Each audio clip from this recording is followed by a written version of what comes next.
Tu as abandonné l'amour que tu avais au début. Allons, rappelle-toi d'où tu es tombé. Change et reviens à ta conduite première. Sinon, je viendrai à toi et je déplacerai ton chandelier si tu ne changes pas. Voici pourtant une chose que tu as en ta faveur. Tu détestes les œuvres des Nicolaïtes, tout comme moi. Que celui qui a des oreilles écoute ce que l'Esprit dit aux églises. Au vainqueur, je donnerai à manger du fruit de l'arbre de vie qui est dans le paradis de Dieu. Faites tous vos efforts pour être en paix avec tout le monde et cultivez la sainteté sans laquelle nul ne verra le Seigneur. Veillez à ce que personne ne passe à côté de la grâce de Dieu, qu'aucune racine d'amertume ne pousse et ne cause du trouble en empoisonnant plusieurs d'entre vous. Qu'il n'y ait personne qui vive dans l'immoralité ou qui méprise les choses saintes, comme Ésaü qui, pour un simple repas, a vendu son droit d'aînesse. Vous savez que plus tard, lorsqu'il a voulu recevoir en héritage la bénédiction de son père, il a été rejeté, car il n'a trouvé aucun moyen de revenir en arrière, bien qu'il l'ait cherché en pleurant. Là-dessus, Jésus quitta la cour du temple. Tandis qu'il s'éloignait, ses disciples s'approchèrent pour lui faire remarquer l'architecture du temple. Alors, il leur dit : « Oui, regardez bien tout cela. Vraiment, je vous l'assure, tout sera démoli.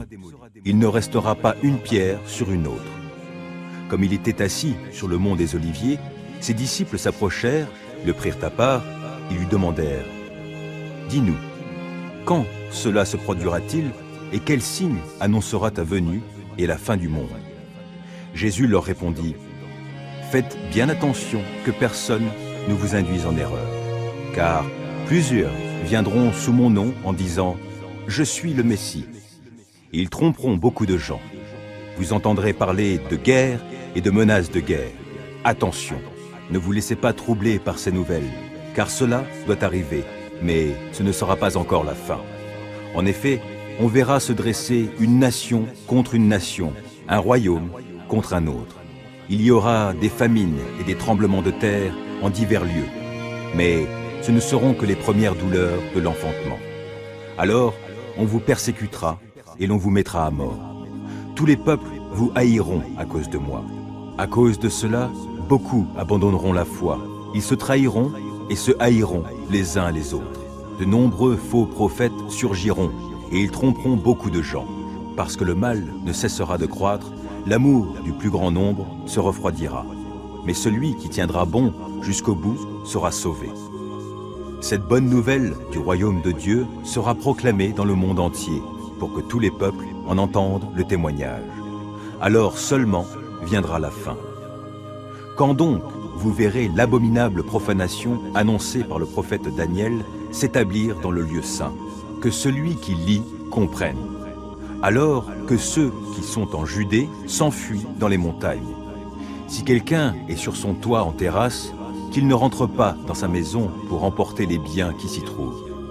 Que celui qui sera dans les champs ne retourne pas chez lui pour aller chercher son manteau.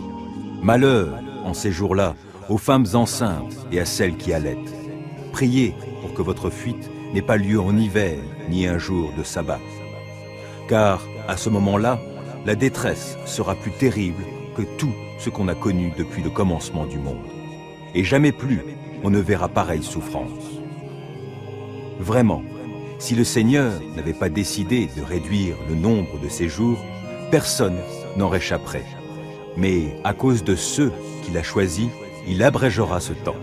Si quelqu'un vous dit alors « Le Messie est ici » ou « Il est là », ne le croyez pas. De faux messies surgiront ainsi que de faux prophètes. Ils produiront des signes extraordinaires et des prodiges au point de tromper même, si c'était possible, ce que Dieu a choisi. Voilà, je vous ai prévenu. Si l'on vous dit « Regardez, il est dans le désert », n'y allez pas. Si l'on prétend « Il se cache en quelque endroit secret », n'en croyez rien. En effet, quand le Fils de l'homme viendra, ce sera comme l'éclair qui jaillit du levant et illumine tout jusqu'au couchant. Où que soit le cadavre, là s'assembleront les vautours.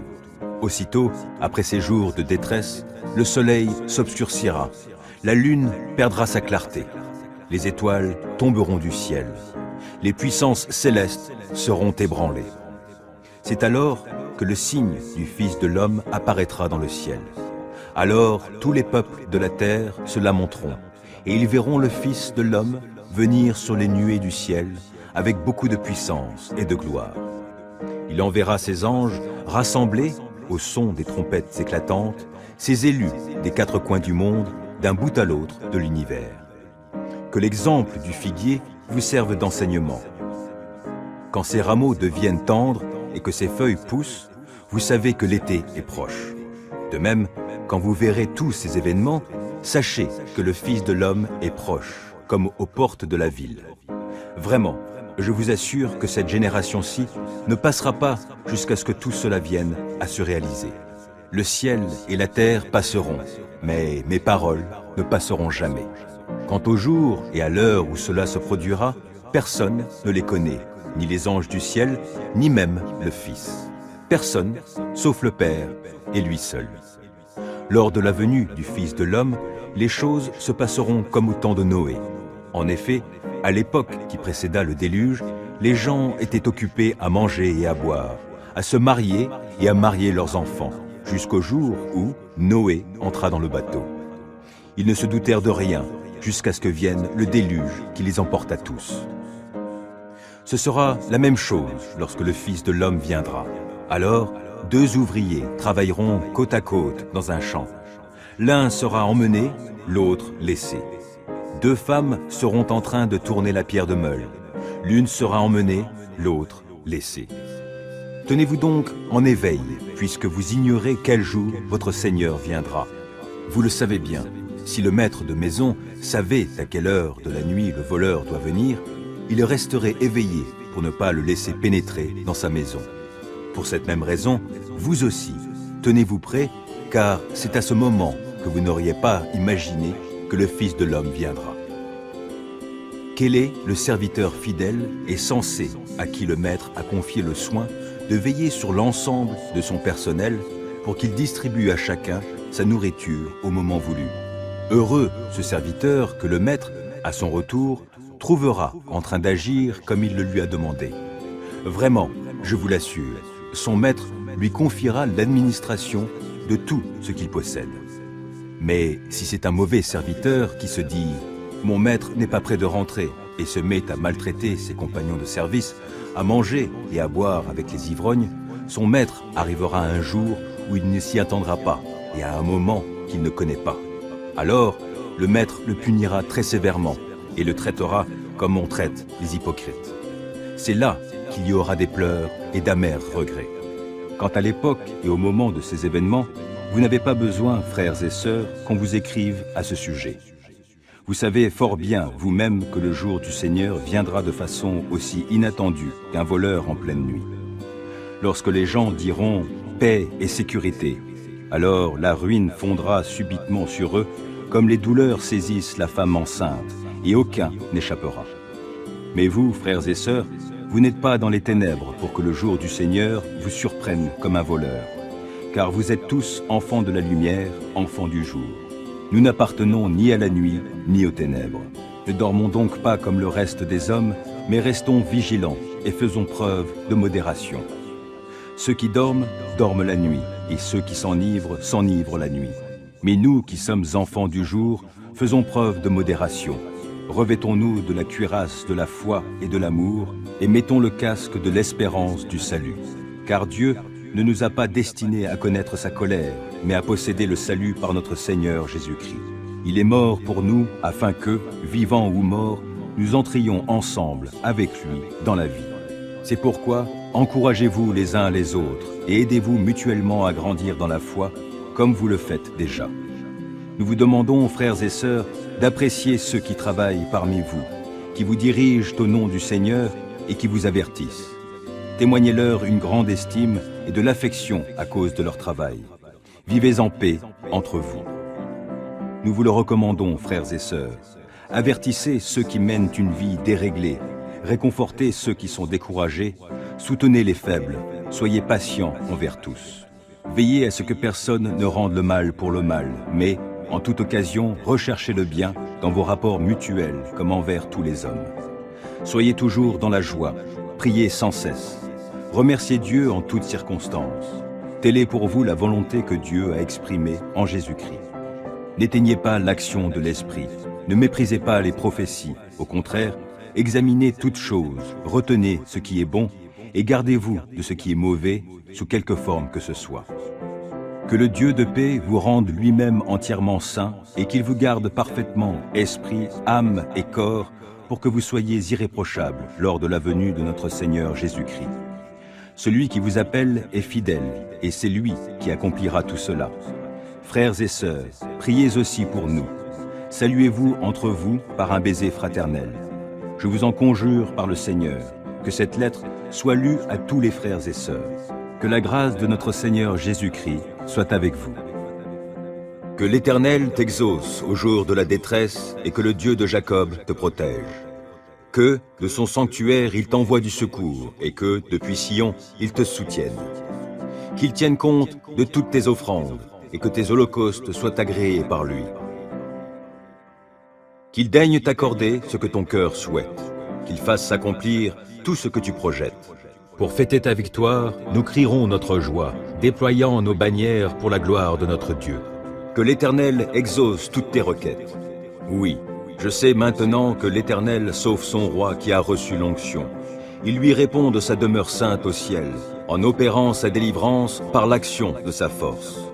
Aux uns, les chars de guerre, aux autres, les chevaux. Pour notre part, c'est sur l'Éternel, notre Dieu, que nous comptons.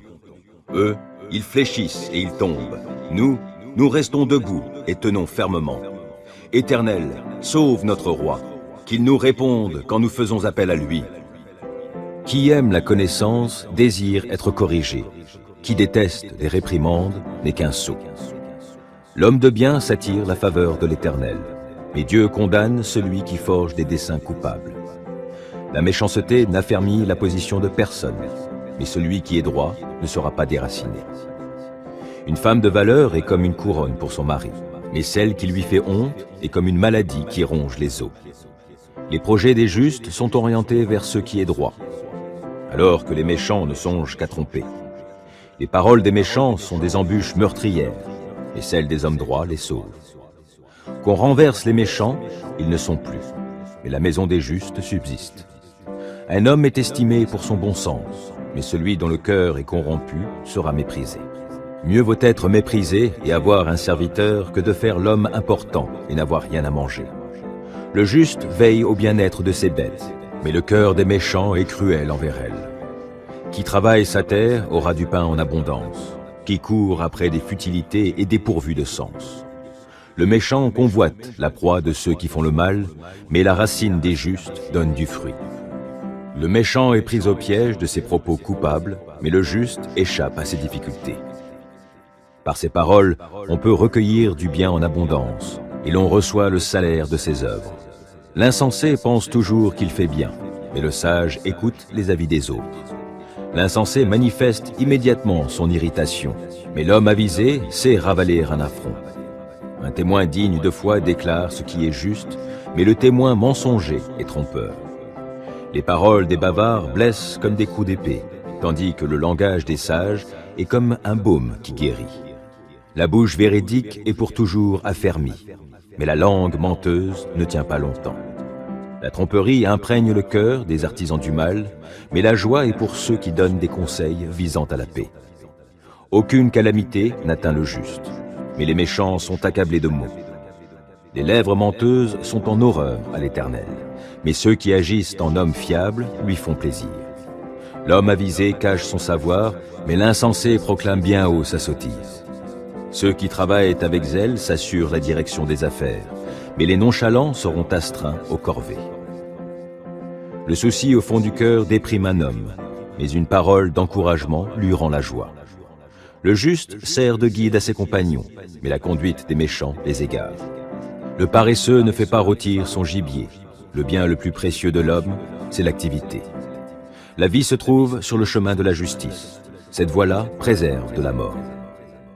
Voici qu'un roi exercera son règne avec justice, et ses ministres gouverneront selon le droit, et chacun d'eux sera comme un abri contre le vent, un refuge contre l'orage, comme un cours d'eau sur un sol desséché, ou comme l'ombre d'un rocher massif dans un désert aride.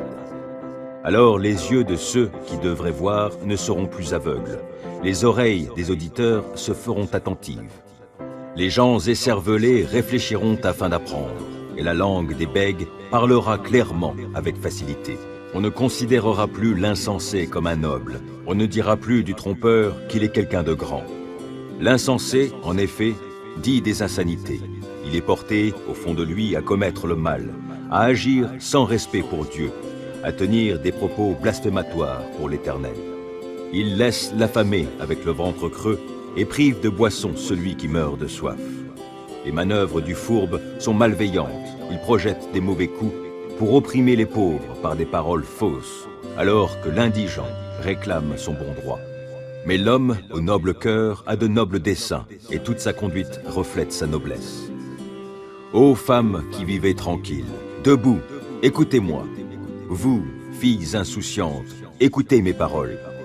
Dans un peu plus d'1 an, vous tremblerez, vous, insouciantes, car la vendange n'aura pas lieu, et il n'y aura pas de fruits à récolter. Vous serez effrayés, vous qui vivez tranquilles. Tremblez, vous insouciantes, quittez vos vêtements et déshabillez-vous. Saignez vos reins de pagne, frappez-vous la poitrine, lamentez-vous sur les belles campagnes, sur les vignes fécondes, sur la campagne de mon peuple, où pousseront les ronces et les épines, qui envahiront même les joyeuses maisons de la cité en liesse. Car le palais est déserté, et la ville animée abandonnée. La citadelle, avec le tour de guet, servira de caverne à tout jamais. Les ânes sauvages y prendront leurs ébats, les troupeaux y paîtront.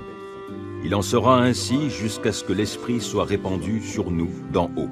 Et alors, le désert deviendra un verger, et le verger sera semblable à la forêt. Le droit habitera dans le désert, et la justice dans le verger. Le fruit de la justice sera la paix. L'effet de la justice, ce sera la tranquillité et la sécurité à tout jamais. Mon peuple habitera un domaine de paix, dans des demeures sûres, dans des maisons tranquilles. La forêt tombera, abattue par la grêle, et la cité tombera au plus bas. Bienheureux serez-vous, vous sèmerez partout le long d'eaux abondantes, et vous pourrez laisser les bœufs comme les ânes en liberté. Mon fils, n'oublie pas l'éducation que je t'ai donnée, et que ton cœur retienne mes préceptes. Car ils rallongeront tes jours et ajouteront des années à la durée de ta vie et t'assureront le bonheur. Que l'amour et la fidélité ne te fassent jamais défaut. Attache-les autour de ton cou, grave-les sur les tablettes de ton cœur, et tu obtiendras la faveur de Dieu et des hommes. Tu auras la réputation d'être un homme de bon sens. Mets ta confiance en l'Éternel de tout ton cœur et ne te repose pas sur ta propre intelligence. Tiens compte de lui pour tout ce que tu entreprends, et il te conduira sur le droit chemin. Ne te prends pas pour un sage, crains l'Éternel et détourne-toi du mal. Ce sera une bonne médecine qui t'assurera la santé du corps et la vitalité de tout ton être. Honore l'Éternel en lui donnant une part de tes biens et en lui offrant les prémices de tous tes revenus. Alors tes greniers regorgeront de nourriture et tes cuves déborderont de vin. Mon fils, si l'Éternel te corrige, n'en fais pas fi. S'il te reprend, ne t'impatiente pas. Car c'est celui qu'il aime que l'Éternel reprend, agissant avec lui comme un père avec l'enfant qu'il chérit. Heureux l'homme qui a trouvé la sagesse, heureux celui qui acquiert l'intelligence. Acquérir la sagesse vaut mieux que gagner beaucoup d'argent. Les avantages qu'elle donne sont plus précieux que l'or le plus fin. Elle a plus de prix que les perles, et aucun trésor que tu pourrais désirer n'égale sa valeur. La sagesse t'offre dans sa main droite une longue vie, et dans sa main gauche, la richesse et la considération. Les voies dans lesquelles elle conduit sont agréables. Tous ses chemins convergent vers le bonheur. La sagesse est un arbre de vie pour ceux qui s'attachent à elle, et ceux qui savent la garder sont heureux. C'est avec la sagesse que l'Éternel a fondé la terre, et avec l'intelligence qu'il a disposé le ciel. Par sa science, il a fait jaillir l'eau des sources et ordonné aux nuages de répandre la rosée. Mon fils, garde les yeux fixés sur la sagesse et la réflexion, retiens-les, car elles t'apporteront la vie. Elles seront une parure pour ton cou. Alors tu iras ton chemin en toute sécurité, sans trébucher. Quand tu te coucheras, tu n'éprouveras aucune crainte et ton sommeil sera paisible. Tu n'auras pas à redouter un désastre imprévu, ni la ruine qui ne manquera pas de fondre sur les méchants. Car l'Éternel sera ton assurance, il gardera ton pied de tout piège. Si tu en as le moyen, ne refuse pas de faire du bien à celui qui est dans le besoin. Ne dis pas à ton prochain, va-t'en et reviens plus tard, demain je te donnerai. Alors que tu peux le faire tout de suite. Ne manigance rien de mal contre ton prochain, alors qu'il vit sans défiance près de toi. Ne cherche pas querelle à quelqu'un sans raison, alors qu'il ne t'a fait aucun mal. N'envie pas les violents et n'adopte aucun de leurs procédés, car l'Éternel a en horreur les gens pervers. Mais il réserve son intimité aux hommes droits. La malédiction de l'Éternel pèse sur la maison du méchant, mais il bénit la demeure des justes. Il se moque des moqueurs, mais il accorde sa faveur aux humbles. L'honneur sera la part des sages, mais les insensés porteront la honte. Matthieu 24. Là-dessus, Jésus quitta la cour du temple. Tandis qu'il s'éloignait, ses disciples s'approchèrent pour lui faire remarquer l'architecture du temple. Alors, il leur dit, « Oui, regardez bien tout cela. Vraiment, je vous l'assure, tout sera démoli. Il ne restera pas une pierre sur une autre. » Comme il était assis sur le mont des Oliviers, ses disciples s'approchèrent, le prirent à part et lui demandèrent, « Dis-nous, quand cela se produira-t-il et quel signe annoncera ta venue et la fin du monde ?»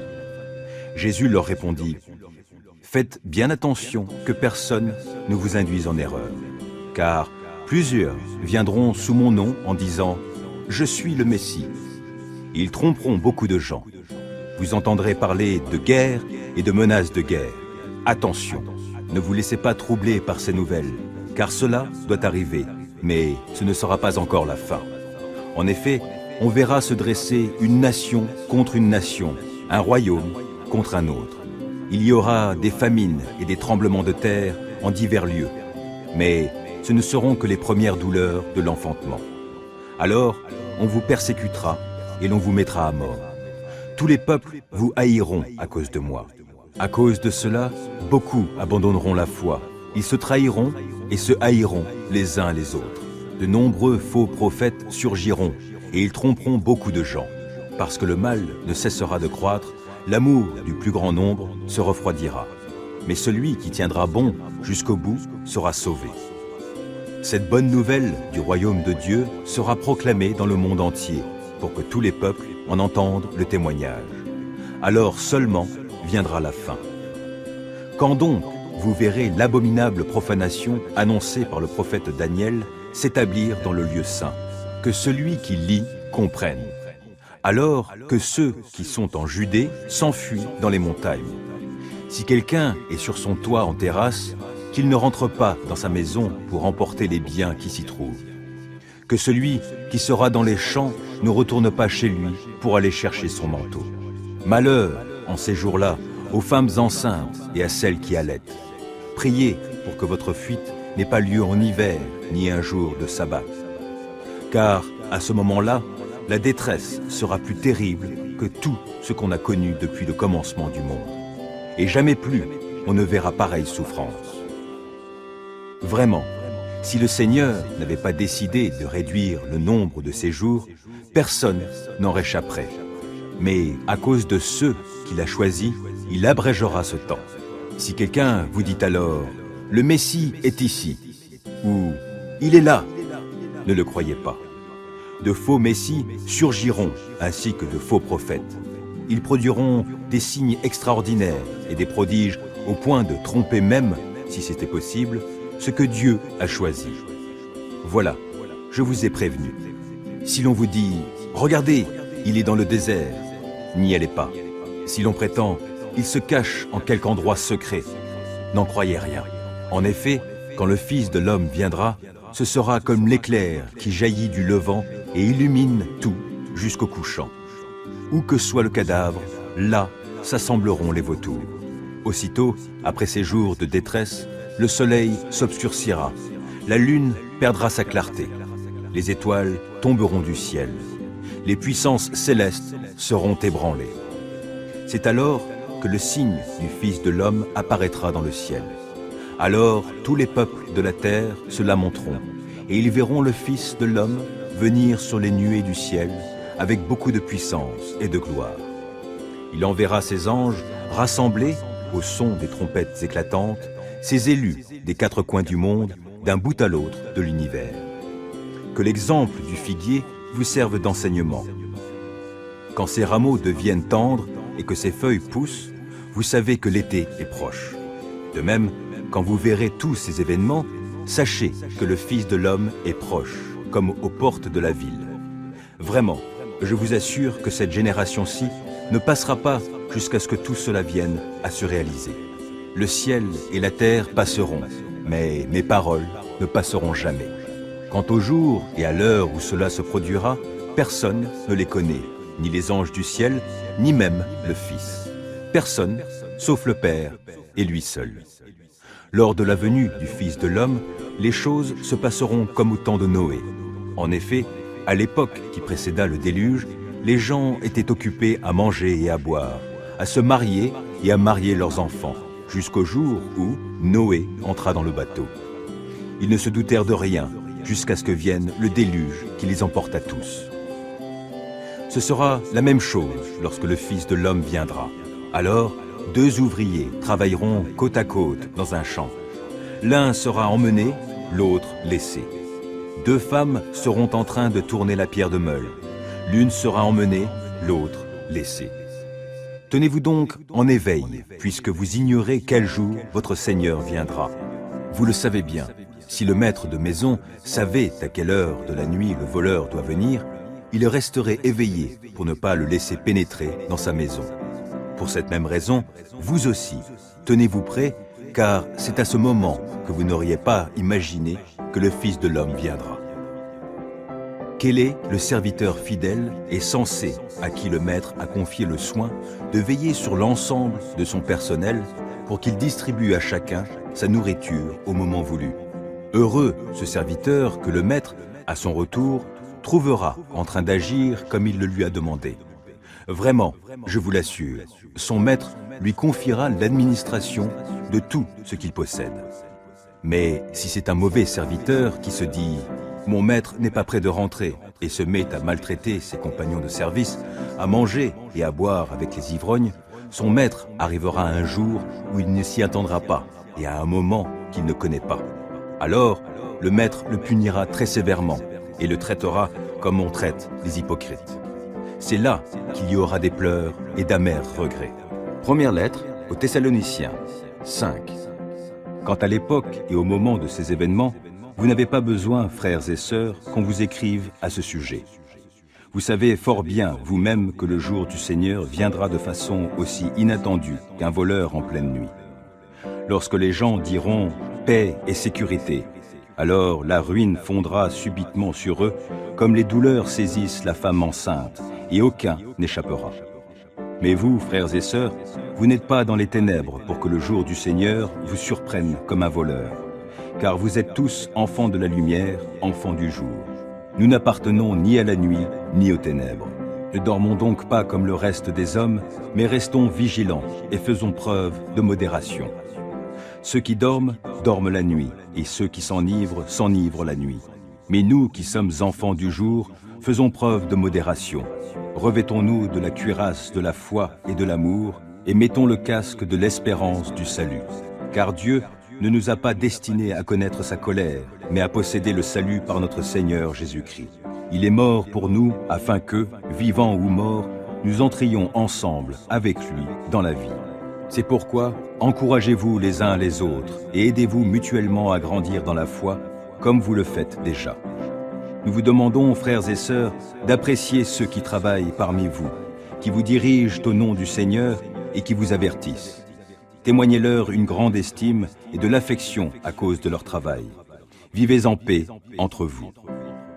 Nous vous le recommandons, frères et sœurs. Avertissez ceux qui mènent une vie déréglée, réconfortez ceux qui sont découragés, soutenez les faibles, soyez patients envers tous. Veillez à ce que personne ne rende le mal pour le mal, mais, en toute occasion, recherchez le bien dans vos rapports mutuels comme envers tous les hommes. Soyez toujours dans la joie, priez sans cesse. Remerciez Dieu en toutes circonstances. Telle est pour vous la volonté que Dieu a exprimée en Jésus-Christ. N'éteignez pas l'action de l'Esprit, ne méprisez pas les prophéties. Au contraire, examinez toutes choses, retenez ce qui est bon et gardez-vous de ce qui est mauvais sous quelque forme que ce soit. Que le Dieu de paix vous rende lui-même entièrement saint et qu'il vous garde parfaitement esprit, âme et corps pour que vous soyez irréprochables lors de la venue de notre Seigneur Jésus-Christ. Celui qui vous appelle est fidèle et c'est lui qui accomplira tout cela. Frères et sœurs, priez aussi pour nous. Saluez-vous entre vous par un baiser fraternel. Je vous en conjure par le Seigneur, que cette lettre soit lue à tous les frères et sœurs. Que la grâce de notre Seigneur Jésus-Christ soit avec vous. Ésaïe 32. Voici qu'un roi exercera son règne avec justice, et ses ministres gouverneront selon le droit, et chacun d'eux sera comme un abri contre le vent, un refuge contre l'orage, comme un cours d'eau sur un sol desséché, ou comme l'ombre d'un rocher massif dans un désert aride.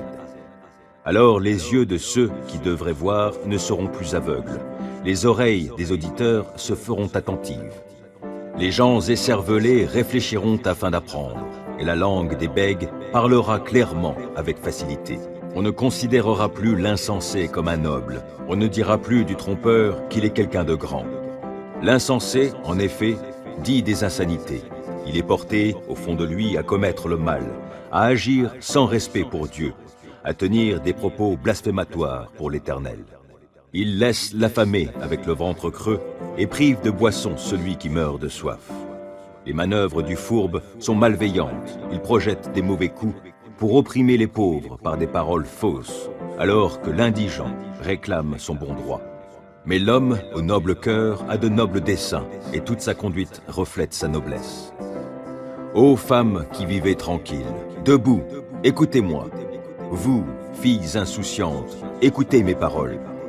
Dans un peu plus d'1 an, vous tremblerez, vous, insouciantes, car la vendange n'aura pas lieu, et il n'y aura pas de fruits à récolter.